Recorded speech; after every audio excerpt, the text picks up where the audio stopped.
आज जामा मस्जिद आप लोगों के सामने, जिस जगह से मेरी जीवन की शुरुआत हुई, बहुत बताना ज़रूरी है। यहीं से किताबें पढ़ना, नई सड़क से दरियागंज में एक बहुत बड़ा सफ़र तय करा। लेकिन आज बात करेंगे कुछ मुद्दों की। आज बात करेंगे अच्छे दिन की। अच्छे दिन इसलिए क्योंकि जुमले अब फेल हो चुके हैं और लोग देख सकते हैं कि कहाँ है अच्छे दिन या नहीं है।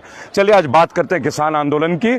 आज किसान वार्ता के लिए तैयार बैठे हैं और अपने कुछ शर्तें नहीं रखी उन्होंने, बस उन्होंने एक चीज़ रखी कि किसानों का बिल है तो ये बिल वापस लेना होगा। नमस्कार, सत श्री अकाल, सलाम और हलो आप सभी लोगों को भाइयों। लेके चलता हूँ अपने अजीज़ मित्र और सहयोगी रेबल श्रद्धानंद की ओर। रेबल जामा मस्जिद से एक आप लोगों के लिए बहुत ही महत्वपूर्ण मैसेज लाए हैं। जय किसान, जय भारत। जय हिंद, जय भारत। मैं रेबल श्रद्धानंद पति आज रेबल फाउंडेशन की ओर से बंगाल के 23 दिन के यात्रा पे। आप लोग इधर आ जाए मेरे भाई, इधर आ जाइए, मंच इधर है, वहाँ मत रहिए, रास्ता ब्लॉक हो रहा है। किसी का रास्ता हमें ब्लॉक नहीं करना है, उपद्रवी नहीं हम लोग। दोस्तों, बंगाल के 23 दिन के दौरे पे, उसके बाद किसान आंदोलन है। आज जामा मस्जिद आप लोगों के सामने, जिस जगह से मेरी जीवन की शुरुआत हुई, बहुत बताना ज़रूरी है। यहीं से किताबें पढ़ना, नई सड़क से दरियागंज में एक बहुत बड़ा सफ़र तय करा। लेकिन आज बात करेंगे कुछ मुद्दों की। आज बात करेंगे अच्छे दिन की। अच्छे दिन इसलिए क्योंकि जुमले अब फेल हो चुके हैं और लोग देख सकते हैं कि कहाँ है अच्छे दिन या नहीं है। चलिए आज बात करते हैं किसान आंदोलन की। आज किसान वार्ता के लिए तैयार बैठे हैं और अपने कुछ शर्तें नहीं रखी उन्होंने, बस उन्होंने एक चीज़ रखी कि किसानों का बिल है तो ये बिल वापस लेना होगा। बाकी बातें जब वो करेंगे तब। लेकिन आज बात करेंगे सरकार के उस रवैये की जहां एक गुड गवर्नेंस या बैड गवर्नेंस की वकालत होती है। ये पहली सरकार है जिस सरकार में कंपटीशन को ख़त्म करने की कवायद चल रही है। मसलन बात करते हैं जियो की। आप जानते होंगे 3 साल पहले तक हमारे यहाँ वोडाफोन, आइडिया और तमाम अन्य, एयरसेल, बहुत सारे प्रोवाइडर्स रहे हैं, बहुत सारे। फिर अचानक से रिलायंस जियो का आना होता है और रिलायंस जियो जब आते हैं, telephone regulatory authority of India try उन्हें फ्री में डेटा बांटने की परमिशन दे देते हैं। देखिए किस तरीके से मगरमच्छ छोटी छोटी मछलियों को खाता है। वो कहानी कैसे सच होता है वो आज आपके सामने शेयर करेंगे। लोग मुफ्त के चक्कर में सब जियो के पास आ जाते हैं, लेकिन TRAI, telephone regulatory authority of India, एक बार भी ये प्रश्न नहीं पूछती कि आप फ्री में कॉलिंग, फ्री में आउटगोइंग, फ्री में डेटा सर्विसेज क्यों दे रहे हैं और कैसे दे रहे हैं। जिस तरह गलत करना गलत है उसी तरह किसी चीज़ को करोड़ों लोगों में मुफ्त में बांटना, जहां इंफ्रास्ट्रक्चर इन्वॉल्व है, लेकिन गवर्नमेंट को एक भी सवाल नहीं होता, गवर्नमेंट नहीं पूछती है। आज उसका नतीजा देश के करोड़ों लोग भुगत रहे हैं। आज पूरे देश में एक मोनोपोली हो गई है जियो की। क्यों? क्योंकि वोडाफोन बिक गया, आइडिया बिक जाता है, एयरसेल बिक जाता है, और कारण केवल एक है, बड़ी मछली छोटी मछली को जीने के लिए नहीं छोड़ती। ठीक उसी तरह जैसे अदानी या अंबानी आज किसानों को खत्म करने के लिए तैयार हैं, तत्पर है। आज किसानों की बिल की बात हो रही है। इधर आ जाइए भाई साहब, इधर आ जाइए, आइए आप इधर आ जाइए। किसानों की बिल की बात हो रही है। 2020 में हम इस बिल को देखते हैं, लेकिन 2019 में अडानी जी 19 कंपनी रजिस्टर्ड करते हैं भारत के कोने कोने में। ये एक पहला तरीका था किस तरह मार्केट में मोनोपोली करने का, जो ईस्ट इंडिया कंपनी ने किया था हमारे देश के लोगों के साथ। आज वही ये गवर्नमेंट भी कर रही है। लेकिन अगर हम कुछ तथ्यों के साथ बात करें तो शायद बहुत अच्छा होगा। फिरोज, अगर हम तथ्यों के साथ बात करें तो बहुत अच्छा होगा। तो चलिए तथ्यों के साथ बात करते हैं। 9 के 9 प्रोवाइडर जो ये 2G घोटाले, 3G घोटाले, 4G घोटाले, कहाँ हैं वो घोटाले और कहाँ है वो घोटालेबाज? क्या वो जेल गए? क्या वो हिरासत में है? ये सवाल हमें पूछना चाहिए अंधभक्तों से और बीजेपी की गवर्नमेंट से। क्या आपने बोला लाखों करोड़ों का घोटाला हुआ, 2G scam, 3G scam, 4G scam, जीजाजी स्कैम, जितने भी हों, लेकिन अगर वो घोटाले हुए तो घोटाले कहाँ हैं और वो घोटालेबाज कहाँ हैं? लेकिन हम एक बात कह सकते हैं कि आपने तमाम लोगों को आपने आदी बनवाया, एक प्लान तरीके से फ्री में जियो के कनेक्शन बंटवाए, फ्री में डेटा दिया। आज वही जियो तसल्ली से हमसे पैसे ले रहे हैं, जब मर्जी अपना डाटा खत्म कर रही है, जब मर्जी अपने मोनोपोली कर रही है। पहला था। आइए कंपटीशन की बात करते हैं कि हमारे देश में कंपटीशन का स्तर क्यों खत्म हो रहा है। दोस्तों, पिछले एक हफ्ते से ट्विटर में हम एक आंदोलन चला रहे हैं, यूपीएससी नोटिफिकेशन। पिछले 3 साल से यूपीएससी के प्रॉपर नोटिफिकेशन नहीं जा रहे हैं। जो नौजवान बच्चे अपने एज लिमिटेशन में कॉम्पिटिटिव एग्जाम की तैयारी कर रहे हैं, सरकारी नौकरियों के लिए, प्रतियोगिताओं के लिए, उनकी नोटिफिकेशन नहीं आ रही है, एनटीपीसी और रेलवे की जॉब्स की अपॉइंटमेंट नहीं हो रही है, लेकिन वो कहते हैं कि हम इतने लाख जो है वो नौकरी देंगे। आप कितने लाख देंगे नहीं देंगे ये हमारा प्रश्न नहीं है, लेकिन अगर गवर्नमेंट की वैकेंसीज आप ला नहीं रहे और आप ये दिखा रहे जैसे जजों के पद खाली हैं, जैसे उत्तर प्रदेश में पुलिस का कद ज़्यादा होना चाहिए, जनसंख्या के मुकाबले पद ज़्यादा होना चाहिए, तो क्राइम ऑटोमेटिक बढ़ेगा, लेकिन अगर पद है तो आप रिक्तियां क्यों नहीं निकाल रहे हैं, आप वैकेंसीज क्यों नहीं निकाल रहे हैं। लेकिन इस पे बात नहीं होगी। अब बात करते हैं किसान आंदोलन के उस जरिए का जहां आज लोग बेहद परेशान हैं। किसान कहते हैं कि हमें ये प्रणाली पसंद नहीं है। अगर आप ये प्रणाली को करना चाहते हैं तो आप किसानों के साथ बैठते, नेताओं के साथ नहीं। लेकिन नहीं, उन्हें किसानों के साथ नहीं बैठना है। 6 बार के वार्ता के बाद आज 7वीं बार वार्ता होगी। किसानों की वही बात आज भी कि हमें किसान बिल नहीं चाहिए, क्योंकि अगर हमारे लिए बिल है तो हमसे पूछा जाए, हमारी जो परेशानियां हैं वो हम सरकार को बता सकते हैं। तो गवर्नमेंट की एक और नई चाल, हम जैसे बागियों को लगातार जेल भेजने के बाद भी जब इनका मन नहीं भरता है तो ये नकली किसान उत्पन्न करते हैं। मैं आप लोगों को धन्यवाद देना चाहूँगा, परसों का वीडियो मिलियन व्यूज़ क्रॉस कर चुका है और रीच भी काफ़ी ज़्यादा मिलियंस में है। और पंजाब के ग्लोबल टीवी नेटवर्क में हमारा एक रेबल फाउंडेशन का इंटरव्यू, वो भी मिलियंस में, और वो सत्य है इसीलिए मिलियंस में। आपको रिपब्लिक टीवी, इंडिया टीवी या तमाम जी न्यूज़ के चैनल में खबरें नहीं मिलेंगी, उसके लिए आपको लोगों के बीच आना पड़ता है। तो हमारे 2 क्वेश्चन है आज कि माननीय रमेश पोखरियाल जो कि शिक्षा मंत्री है, 3 दिन पहले उन्होंने एक स्टेटमेंट दिया कि जुलाई तक स्कूल बंद रहेंगे। मैं स्वागत करता हूं आपके फैसले का, आपने स्कूल बंद किया, लेकिन स्कूल बंद करने का कारण क्या होगा? कोरोना?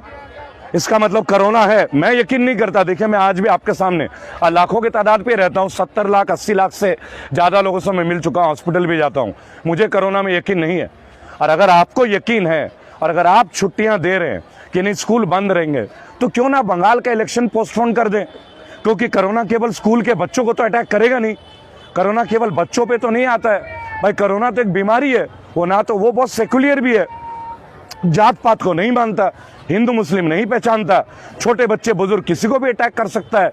तो जब आप स्कूलों को बंद कर सकते हैं जुलाई महीने तक, तो बंगाल के इलेक्शन भी जुलाई तक पोस्टपोन कर दीजिए।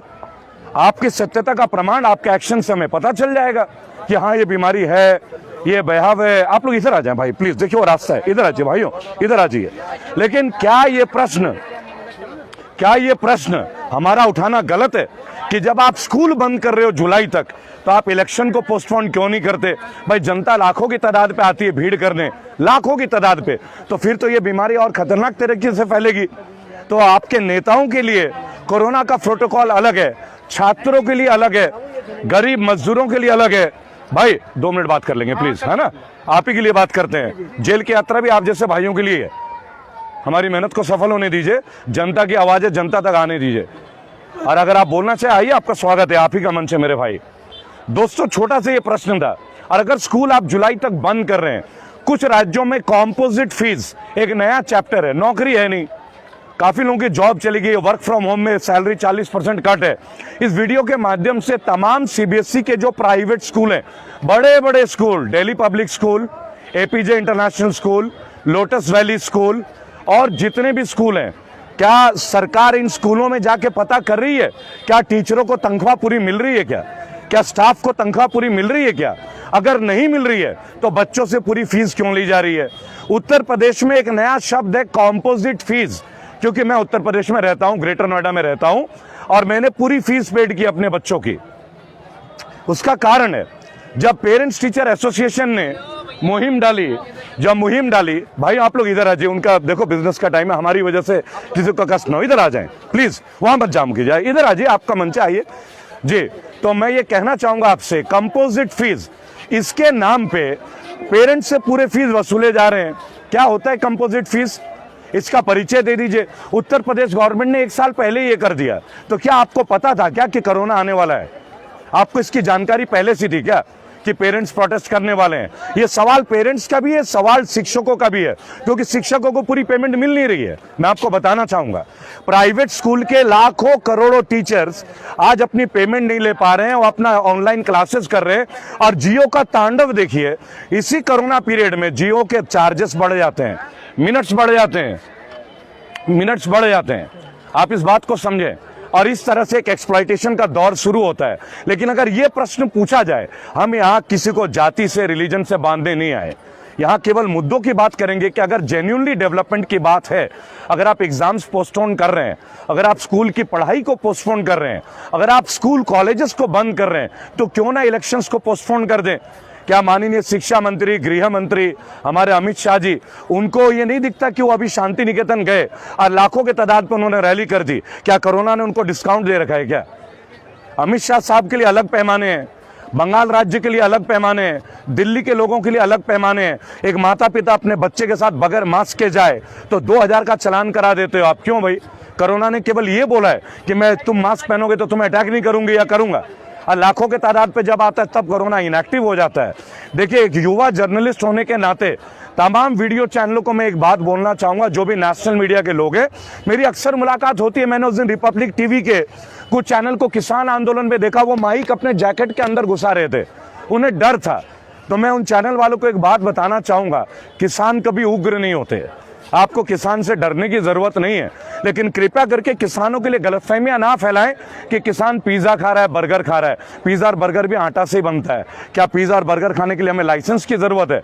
क्या वो किसान वीजा लेके आएंगे? अपने ही देश में अगर आप खा सकते तो उनको खाने की परमिशन नहीं है क्या? हम जो खाते हैं वो अन्न वही उगाते हैं, तो उनके ऊपर ये प्रश्न क्यों? आखिरकार ये बात हमें समझनी होगी। दोस्तों, उचित समय जो भी बीजेपी को फॉलो करते हैं, मेरा उनसे 2 सवाल है।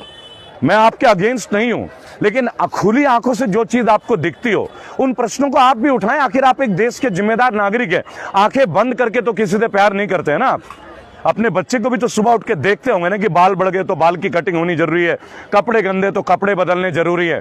अगर हम अपने घर की गंदगी को झाड़ू से साफ करते हैं, पोछा लगाते हैं, तो अगर हमारे देश में गंदगी फैल रहा है, उस देश की गंदगी को फैलाना हमारी जिम्मेदारी नहीं है क्या भाइयों? जिम्मेदारी है या नहीं है? जिम्मेदारी है या नहीं? आवाज है? क्या आप लोग सरकार के इस रवैये से खुश हैं? नहीं। क्या आपको नहीं लगता कि कोरोना के नाम पे बहुत सारी गलत धारणाएं फैलाई गई हैं? क्या आपको लगता नहीं कि सरकार जिस तरीके से भेदभाव कर रही है आज किसानों के साथ या जातियों के साथ, ये गलत हो रहा है? बहुत ज्यादा गलत हो रहा है। क्योंकि देखिए, सरकार कहती है मास्क नहीं पहनो 2000 रुपए का चालान दो। क्या सरकार को ऐसा नहीं करना चाहिए कि अगर कोई मास्क नहीं पहना 50 रुपए का चालान लो, क्योंकि 20 रुपए का तो मास्क ही आता है या 10 रुपए का मास्क आता है। तो 2000 का चालान एक तरह से उगाही का तरीका नहीं है क्या? तरीका है या नहीं? आज अगर स्कूल कॉलेज बंद है जुलाई तक, शिक्षा मंत्री बोल रहे हैं, तो क्या इलेक्शन बंगाल में पोस्टपोन नहीं होने चाहिए? बिल्कुल होना चाहिए। क्या अमित शाह की रैली लाखों की तादाद में उचित है? नहीं। क्या वहाँ कोरोना नहीं फैलता है क्या? बहुत ज्यादा फैलेगा वहाँ। बराबर ना? तो अगर आप शॉपिंग मॉल खोल सकते हैं तो आप स्कूल भी खोलिए। पैमाना तो सबका बराबर होना चाहिए ना भाई। हमने तो एक पहला प्रश्न, भाई आप लोग थोड़ा इधर आइए, थोड़ा इधर आइए आप दोस्तों, भाई आप इधर आइए, यूथ है, बार बार मत कहलवाइए। देखिए, लोग वहां रास्ता ना हो जाओ। अगर हम भी रास्ता जाम करेंगे तो हमारे ऊपर एक और प्रश्न आएगा कि हम देश विरोधी हैं। अक्सर ये देखा गया है कि जो भी सही प्रश्न को उठाते हैं, उन लोगों के लिए देशद्रोही, नक्सलवादी, टुकड़े टुकड़े गैंग, ये बहुत आम शब्द है। अब देखिए, मैं हिंदू ब्राह्मण, मेरे पीछे जामा मस्जिद, अब क्या यहाँ भी पैमाना आप हिंदू और मुस्लिमों का लाएंगे? भाई देश विदेश के लोग यहाँ आते हैं, मैं मंदिर में भी होता हूँ। भाई हमने तो हमेशा एक बात बोला, ना मंदिर का जिक्र होगा ना मस्जिद की बात होगी, हम भारतीय हैं, केवल भारत की बात होगी। बराबर? क्या आपको कभी लगा मुल्क में मैं हिंदू, आपको मेरे से कोई खतरा है क्या? कभी नहीं। तो ये एक सोच का बात है। मेरे साथ जो मेरे कैमरामैन है, मेरे साथी भाई हैं, फिरोज भाई, मैं चाहूंगा आप एक बार माइक में मेरे साथ आए, यहाँ पे आ जाए मेरे सामने। इनका अपना एक काफी प्रतिष्ठित चैनल है और मैं आपको बताऊंगा, ये फिरोज हैं, मुझे इनसे डर नहीं लगता, शायद आपको भी नहीं लगता होगा फिरोज भाई। और ये मास्क पहने हुए हैं। अब आप जा सकते हैं फिरोज भाई। देखिए, इस वीडियो के माध्यम से केवल अवेयर करने की बात है। अगर देखिए, मार्टिन लूथर किंग ने एक बात कही थी, injustice anywhere is a threat to justice everywhere. अगर नाइंसाफी कहीं भी होती है तो पूरे संसार में इंसाफ के ऊपर एक उंगली उठता है, एक प्रश्न उठता है। अगर आपको कुछ गलत लगता है तो आप इस गलत को, अगर आप सामने नहीं आ सकते हैं, सोशल मीडिया में आइए, सोशल मीडिया में किसानों को सहयोग कीजिए, सपोर्ट कीजिए, अपने मुद्दों को सपोर्ट कीजिए, प्राइवेट टीचर्स के लिए आवाज उठाइए कि देश भर के जितने भी लोग हैं, आज प्राइवेट स्कूल जो हैं बड़े बड़े नेताओं के हैं, मेरे आपके जैसे साधारण लोगों के नहीं है क्या? आप भी अपने बच्चों को फीस तो दे रहे होंगे, लेकिन इधर इधर इधर इधर हम उधर उधर देख के जी। 60,000 रुपए जो है फीस मांगी गई थी, 15,000 रुपए दी गई है अभी। अच्छा, वो कह रहे हैं 45,000 रुपया अगर और नहीं दिया गया तो एग्जाम जो है जी इंटर का नहीं दे पाएंगे। अच्छा, आप देखिए ये बस्ती हमारे की साथ बात है, कहाँ से मेरे भाई? बस्ती से, बस्ती उत्तर प्रदेश से, सेंट्रल एकेडमी। सेंट्रल एकेडमी से। क्या सेंट्रल बोला कि आपको एक बार पुनः ये बताएं? क्या 60,000 रुपए फीस हुई थी, जी। लॉकडाउन की पूरी जो है जोड़ ओढ़ जी, के जी। 15,000 रुपए दी गई है। फिर उसके जी। बाद कुछ दिन बाद फोन आता है जो है जी। 45,000 रुपए जो है और जमा करवा दीजिए आप। मेरे भाई केवल और 5 नहीं देंगे फिर उसके बाद जो है मिनट के लिए आप एग्जाम जो है नहीं दी जाएगी। फिर उसके जी। बाद जब 45,000 देंगे फिर उसके बाद देखिए ये छात्र हैं और अपनी चीजें आपके साथ शेयर कर रहे हैं। ऐसे मेरे साथ और भी लोग होंगे जो शायद इस चीज से जूझ रहे होंगे या परेशान हो रहे होंगे। तो मेरा केवल एक बात है, जहां भी आपको गलत लगता है आप उसको सोशल मीडिया में जरूर लेके आए, क्योंकि बहुत जल्द ये लोग सोशल मीडिया पे भी बैन लाने वाले हैं, अगर आपको पता हो। क्यों? सीधी सीधी एक बात है, अगर हम प्रश्न पूछे तो हम देशद्रोही कहलाते हैं, लेकिन हम पूछेंगे 27 बार की जेल यात्रा के बाद 28वें बार के लिए मैं तैयार हूं। और आपको गर्व से कहता हूं कि देश विदेश में 11 करोड़ से ज्यादा जो रेबल फाउंडेशन के कार्यकर्ता हैं, तमाम मुद्दों पर बंगाल में हम किसी पॉलिटिकल पार्टी को सपोर्ट नहीं करते हैं, लेकिन किसी भी पॉलिटिकल पार्टी की दादागिरी हम नहीं चलने देंगे दोस्तों। 2022 हमारा टारगेट है, उत्तर प्रदेश से शुरू होंगे और 2024 हमारा लक्ष्य है इस देश को सांप्रदायिक बना के, कोरोना को सेक्युलर ना करके कोरोना को भी सांप्रदायिक बना के जो पेश किया गया है। अगर एक हम हिंदू हैं तो हमें मुसलमान की आवाज बननी होगी, अगर आप एक मुसलमान है तो आपको हिंदू के लिए बात करनी होगी, ताकि बीजेपी जैसे पार्टी जो है वो हमारे आपस में नफरत ना फैला सके। क्या आप सहमत हैं मेरी बात से? एक बार हाथ उठा के बोल दे, सहमत है आप लोग? दोस्तों देखिए ना, मैं इनको जानता हूं ना, ये मुझे शायद सोशल मीडिया से हम लोग परिचित होंगे एक दूसरे के साथ, लेकिन भारत में कोई भी बाशिंदा एक दूसरे के खिलाफ नहीं है। जरूरत है कि भारतीय जुमला पार्टी के लोगों को ये बात समझ में आ जाए। मैं धन्यवाद दूंगा इस वीडियो से कि आपने किसानों को छेड़ा, क्योंकि किसान को छेड़ के आपने एक बात हमें सिखा दिया। जो देश टुकड़े टुकड़ों में बट रहा था, आप लोग बांट रहे थे, आज वो पूरा देश एक हो गया है, क्योंकि किसान के लिए हम सब की आवाज एक है। जय हिंद, जय भारत।